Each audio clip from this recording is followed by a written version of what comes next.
Shalom Uvracha, bienvenue à tous.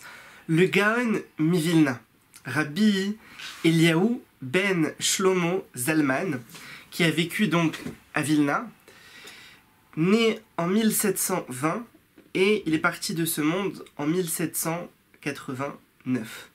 Alors, on ne pourra pas comprendre la grandeur de ce tzaddik, mais on va essayer au moins de s'en approcher. À chaque fois qu'on dit le Gaon, sans préciser de qui il s'agit, le grand, c'est le Gaon Mivilna. Le Gaon, c'est le Gaon Mivilna. Et à tel point que le Chazon Ish nous dit que on considère, on met le Gaon Mivilna dans la lignée de Moshe Rabbeinu, Ezra, Rabbi Yehuda Hanassi, le Ramban, et puis le Gaon Mivilna, qui est venu et qui a dévoilé les parties de la Torah qui correspondaient à sa Neshama, qui est venu et qui a dévoilé des grandes choses de Torah. Et il nous dit le Chazon Ish, sans parler de son niveau de roi HaKodesh, de sa chassidoute, de la grandeur de sa connaissance, de sa labeur dans la Torah, on va en parler. Toutes ces choses-là, c'est la profondeur de son étude. Tout ça, il dit le Chazon Ish, on peut pas comprendre, on peut même pas imaginer ce que c'était par rapport au Gaon Mivilna. Alors, Rabbeinu Hari, il dit que de nos jours, il n'y a plus de nouvelles Neshamot qui descendent dans ce monde. C'est des Neshamot de personnes qui ont déjà existé, qui reviennent pour finir leur réparation. Mais il se peut que dans une génération, il y ait une Neshama, qui soit une nouvelle Neshama qui vienne. Et comme ça, les gens, ils ont dit sur la Neshama du Gaon Mivilna, que lui, c'est une nouvelle Neshama, parce que quelqu'un, dans son étude, alors il peut étudier jour et nuit sans cesse, il pourra arriver où est-ce qu'il arrive, mais arriver à tout retenir, à tout comprendre, ça prouve que derrière, il y a une Neshama énorme. Une Neshama vraiment nouvelle, avec des nouvelles forces. Une Neshama que le Kadosh Baruch Hu a envoyée pour dévoiler encore certaines parties de Torah. Et comme il dit, il n'y a pas eu comme le Gaon, de nombreuses générations qui ont précédé, il n'y avait pas. Il n'y avait personne qui était comme le Gaon Mivilna.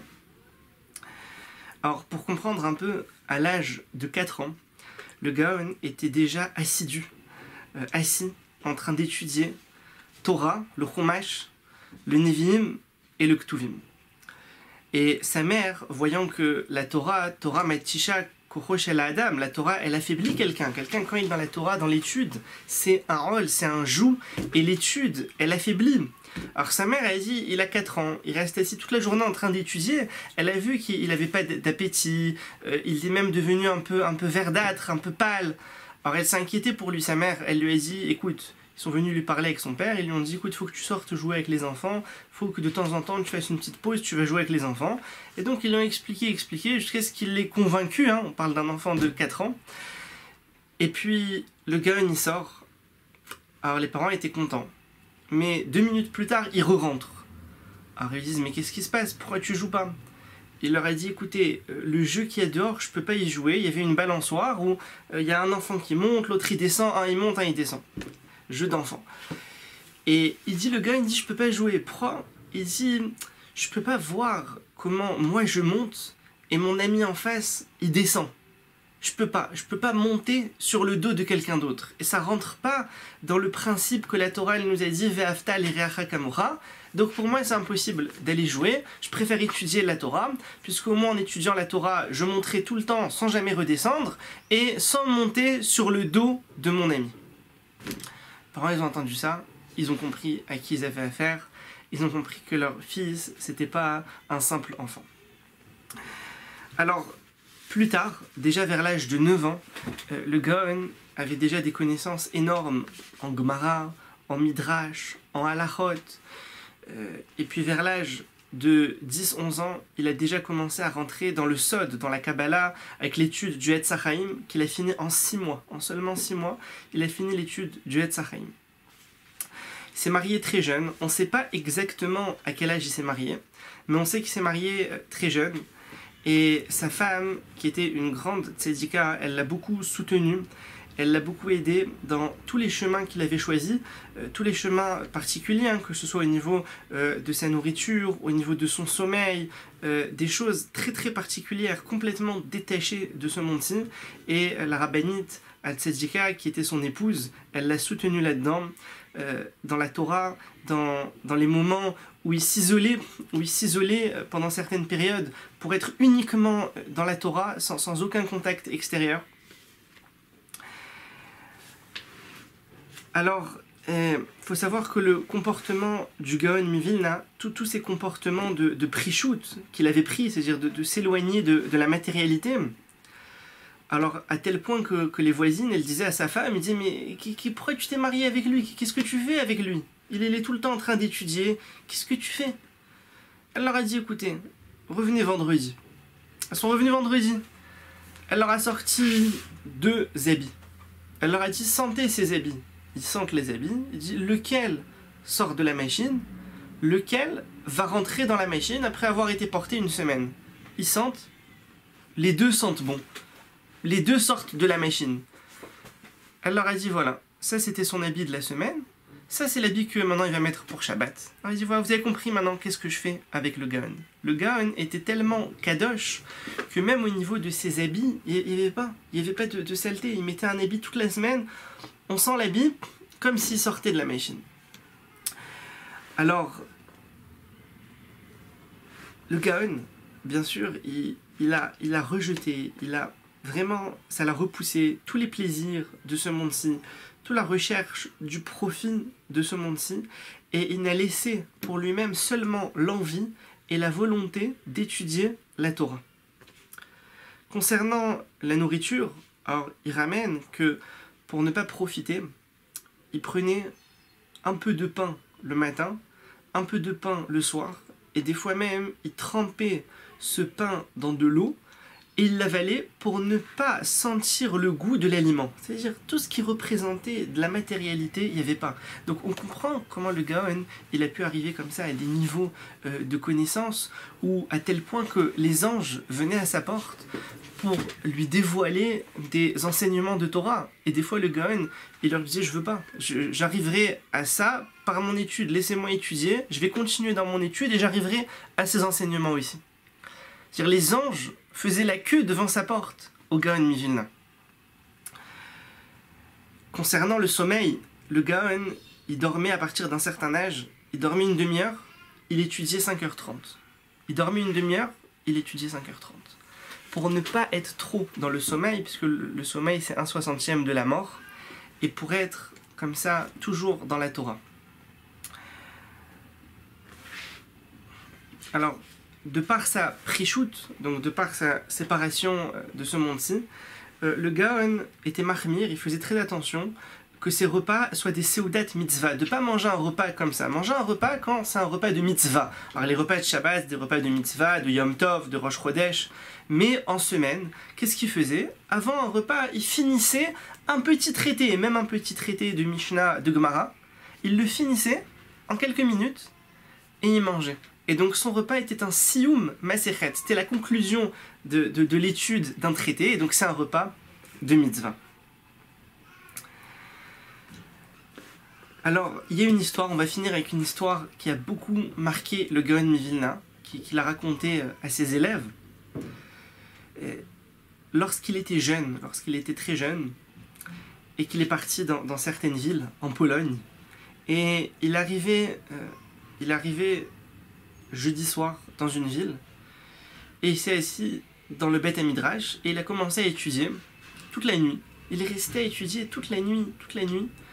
Le matin, après la tfila, il observe et il voit que tout le monde part après la tfila. Il restait un vieux monsieur, avec un visage lumineux, couronné des tfilines, entouré de son talit. Et là vient une vieille dame, qui était donc la femme de ce monsieur, elle lui apporte son petit déjeuner, un morceau de pain. Et là le vieux monsieur, il dit à sa femme, il lui dit, regarde, ce jeune là-bas, ça a l'air d'être un homme kadosh et tzaddik. Je l'ai vu, il était là toute la nuit, il a étudié. Dis-lui qu'il vienne, on va partager avec lui le petit déjeuner. Alors, le Gaon, il arrive, mais voyant qu'il n'y avait rien à partager, il y avait un petit morceau de pain. Alors bien sûr, le Gaon, il voulait pas transgresser l'interdit de profiter de ce qui s'appelle Serouda chez Enam et Sapeket, les Barla. C'est-à-dire un repas qui ne suffit pas pour son propriétaire. Si on vous invite à manger, mais celui qui mange, il a même pas assez pour lui, on peut pas aller se joindre et manger. Alors le Gaon, il lui dit, je peux pas, c'est à peine suffisant pour toi. Il lui dit, non, non, non, il a insisté.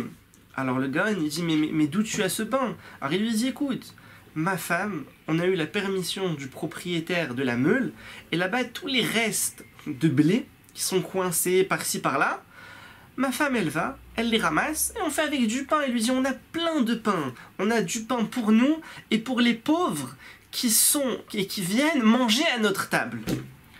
Bon, le Gaon, il dit, si c'est comme ça, d'accord. Et voilà, donc on était vendredi matin, et donc le vieux monsieur, il lui dit, écoute, je t'invite aussi pour Shabbat, tu vas passer Shabbat chez nous. Alors encore une fois, le Gaon, il s'est dit, mais peut-être que Shabbat non plus, il a rien, je peux pas aller chez quelqu'un qui n'a rien. Alors là, il lui demande, le vieux monsieur, il dit, tu n'as pas à t'inquiéter, pour Shabbat, on a en abondance. Il lui dit, ma femme, elle va aider le propriétaire, celui qui fait les poulets, elle l'aide à enlever les plumes de poulet, et chaque poulet qu'elle a enlevé toutes les plumes, alors il lui donne la tête et les pieds du poulet. Et avec ça, on cuisine en abondance, les gens viennent à notre table, la table elle est remplie, et le pain, comme je t'ai expliqué, on a les restes de blé. Alors le gars, il entend ça, et c'est pas seulement ça, c'est que le vieux monsieur lui dit, et tu sais, Shabbat, je suis comme les gens riches et les gens nobles, à ma table, on manque de rien, tous les gens viennent manger, on est en abondance. Alors le Gaon Mivilna, il reste stupéfait. On parle ici de quelques restes de farine, de pieds et de têtes de poulet. On parle de rien. Et le monsieur, il parle comme s'il avait à sa table 200 salades, des plats, des viandes. Le Gaon arrive là-bas Shabbat, et effectivement, Shabbat soir, il voit que la table est remplie d'hommes, de Torah. Tout le monde est là, avec une ambiance merveilleuse, et en tête, ce vieux monsieur-là, avec un visage lumineux, et tout le monde était heureux, tout le monde était joyeux, quelque chose d'incroyable, alors qu'au final, il y avait voilà du pain et quelques pieds de poulet. Et une satisfaction des gens, et en particulier du vieux monsieur, qui était heureux, comme s'il manquait de rien du tout. Et cette scène-là, cette vision-là, cette façon de vivre, elle a marqué le Gaon. Et toute sa vie, il aspirait, il avait envie d'arriver au niveau de ce vieux monsieur. On voyait que la Shrina, la présence divine, elle résidait sur lui. Cette mesure de Istapkut, c'est-à-dire de se contenter de peu, bien que le Gaon, il s'est contenté de très peu, on ne peut pas faire moins qu'un morceau de pain le matin, un morceau de pain le soir. Mais dans le peu, se contenter de peu, mais aussi vivre ce peu comme s'il était énorme, comme s'il était beaucoup, comme ce vieux monsieur qui dit « Le Shabbat, je suis comme les gens nobles, je suis comme les gens riches, ma table elle est abondante, les gens viennent. » Il dit le Gaon, ça j'ai pas encore réussi à l'atteindre. Cette midala de Istapkut. Tevorechu mi Pia Elion, soyez bénis de la bouche d'Hachem. À bientôt.